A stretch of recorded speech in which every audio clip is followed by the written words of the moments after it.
ಮಾಡಬೇಕು ಅಂತ ಇವತ್ತು ಚಿಕ್ಕ ಹನುಮೇಗೌಡರು ಒಂದು ಸಂಕಲ್ಪವನ್ನ ಮಾಡಿ ಕಾರ್ಯಕ್ರಮಕ್ಕೆ ಆಗಮಿಸಿದ್ದಾರೆ. ಅವರಿಗೆ ನಮಸ್ಕಾರಗಳನ್ನ ತಿಳಿಸ್ತಾ, ಮತ್ತೆ ಈ ಭಾಗದ ಗ್ರಾಮ ಪಂಚಾಯತ್ ಇಷ್ಟೊಂದು ಜನ ಸರ್ಕಾರಿ ಶಾಲೆಯ ಮಕ್ಕಳನ್ನ ಕಂಡು ಬಹಳಷ್ಟು ಸಂತೋಷ ಆಯಿತು. ಯಾಕೆ ಅಂದ್ರೆ ಇತ್ತೀಚೆಗೆ ವಯೋನಿವೃತ್ತಿ ಹೊಂದ್ತಾ ಇರುವ ಶಿಕ್ಷಕರನ್ನ ಮಾತ್ರ ಕಾಣ್ತಾ ಇದ್ದೇವೆ, ಹೊಸ ಶಿಕ್ಷಕರ ಸೇರ್ಪಡೆ ನಾವು ಕಾಣ್ತಾ ಇಲ್ಲ. ಹಾಗೆ ವಯೋನಿವೃತ್ತಿ ಶಿಕ್ಷಕರ ಜೊತೆ ಸರ್ಕಾರಿ ಶಾಲೆಗಳ ಮುಚ್ಚುವಿಕೆಯ ಸನಿಹವು ಕೂಡ ಬಹಳಷ್ಟು ಹತ್ತಿರ ಆಗ್ತಾ ಇದ್ದಾವೆ.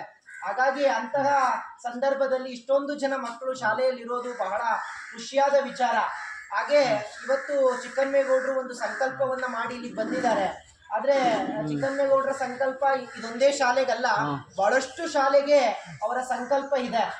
ಮಕ್ಕಳುಗಳಿಗೆ ನೋಟ್ಬುಕ್ ವಿತರಣೆ ಮಾಡೋದು, ಮತ್ತೆ ಏನು ಸಮವಸ್ತ್ರಗಳನ್ನ ವಿತರಣೆ ಮಾಡುವಂತ ಕೆಲಸವನ್ನ ನಿರಂತರವಾಗಿ ಮಾಡ್ಕೊಳ್ತಾ ಬಂದಿದ್ದಾರೆ. ಈಗ ಮೋಟಗಾನಹಳ್ಳಿಯ ಶಾಲೆಗೂ ಕೂಡ ಅವರ ವಿಸ್ತಾರತೆಯ ಸೇವೆ ಮುಂದುವರಿದಿದೆ. ಹಾಗೆ ಮತ್ತಷ್ಟು ಕಡೆ ಅವರ ವಿಸ್ತಾರತೆ ಸೇವೆಗಳು ಮುಂದುವರಿಲಿ ಅಂತ ನಮ್ಮ ಆಶಯ ಕೂಡ ಇದೆ. ಅವರ ಬೆಳವಣಿಗೆಗಳಲ್ಲಿ ಅವರು ರಾಜಕೀಯ ವ್ಯಕ್ತಿ ಅನ್ನೋದಕ್ಕಿಂತ ಅವರು ಒಂದು ಯಶಸ್ವಿ ಉದ್ಯಮಿ ಅಂತ ಹೇಳಕ್ಕೆ ನಾನು ಇಚ್ಛೆ ಪಡ್ತೇನೆ. ಯಾಕೆ ಆ ಮಾತನ್ನ ಹೇಳ್ತೇನೆ ಅಂತ ಅಂದ್ರೆ, ನಿಮ್ಗೆಲ್ಲರಿಗೂ ಗೊತ್ತಿರಬೇಕು, ಈ ಭಾಗದಲ್ಲಿ ಕುಮುದ್ವತಿ ಅಂತ ಒಂದು ಉಪ ನದಿ ಇದೆ. ಗೊತ್ತಿದೆಯಾ ನಮ್ಗೆಲ್ಲ? ಕುಮುದ್ವತಿ ಅಂತ ಗೊತ್ತಿದ್ಯಾ? ನೋಡಿದೀವಾ? ಒಂದು ತೊರೆ ಹೋಗುತ್ತೆ, ಗೊತ್ತಾ? ಇಲ್ಲಿ ಕೇಳಿದೀವಾ? ನಮ್ಮ ತಂದೆ ಹೇಳ್ತಾ ಇರ್ತಾರೆ ಇಲ್ಲೊಂದು ತೊರೆ ಹೋಗುತ್ತೆ ಅಂತ.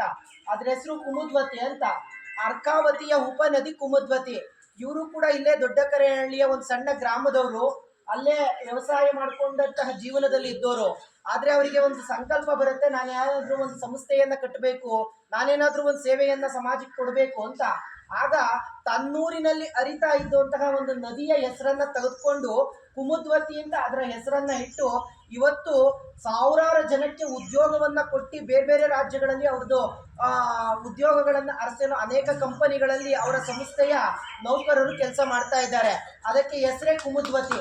ಮತ್ತೆ ನಾವೆಲ್ಲರೂ ಕೂಡ ಬಾಳೆ ಸೊಸೆಯನ್ನು ನೋಡಿದ್ವಿ, ಹೌದಲ್ವಾ? ಅವರು ಒಂದು ಬಾಳೆ ಸೊಸಿಗೆ ಕುಮುದ್ವತಿ ಅಂತ ಹೆಸರಿಟ್ಟಿದ್ದಾರೆ.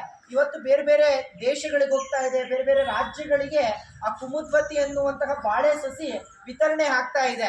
ಹಾಗಾಗಿ ತಮ್ಮೂರಿನ ಒಂದು ನದಿಯ ಹೆಸರನ್ನ ಇಟ್ಕೊಂಡು ಇಡೀ ರಾಜ್ಯ ಮತ್ತೆ ರಾಷ್ಟ್ರ ಮಟ್ಟದಲ್ಲಿ ಬೆಳೆದಂತಹ ಒಬ್ಬ ವ್ಯಕ್ತಿ ಇವತ್ತು ತಮ್ಮೆಲ್ಲರಿಗೂ ಕೂಡ ಒಂದು ಸೇವೆಯನ್ನ ಮಾಡೋಕೆ ಬಂದಿದ್ದಾರೆ. ಅವರ ಸಂಕಲ್ಪ ಬಹಳಷ್ಟು ತುಂಬಾ ವಿಶೇಷವಾಗಿದೆ.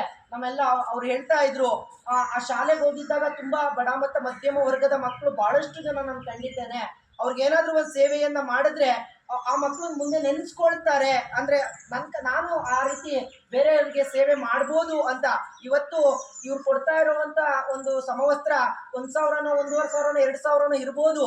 ಆದ್ರೆ ಅದಿವತ್ತು ನಿಮ್ಗೆ ಅದು ಬಳಕೆ ಮಾಡ್ಕೊಂಡ್ರೆ ಬಹಳಷ್ಟು ನಮಗೂ ಕೂಡ ಪ್ರೇರಣೆ ಆಗತ್ತೆ. ಮುಂದಿನ ದಿನಗಳಲ್ಲಿ ಶಾಲೆಗೆ ಬಂದಾಗ ನನಗೂ ಯಾರೋ ಸೇವೆ ಮಾಡಿದ್ರು, ಅದರಿಂದ ಅನುಕೂಲ ಆಯ್ತು, ಮುಂದಿನ ದಿನಗಳಲ್ಲಿ ನಾನು ಕೂಡ ಆ ಶಾಲೆಗೆ ಏನಾದ್ರೂ ಅನುಕೂಲ ಮಾಡಬೇಕು ಅನ್ನುವಂತಹ ಸಂಕಲ್ಪ ತಮ್ಗೆಲ್ರಿಗೂ ಕೂಡ ಬರುತ್ತೆ.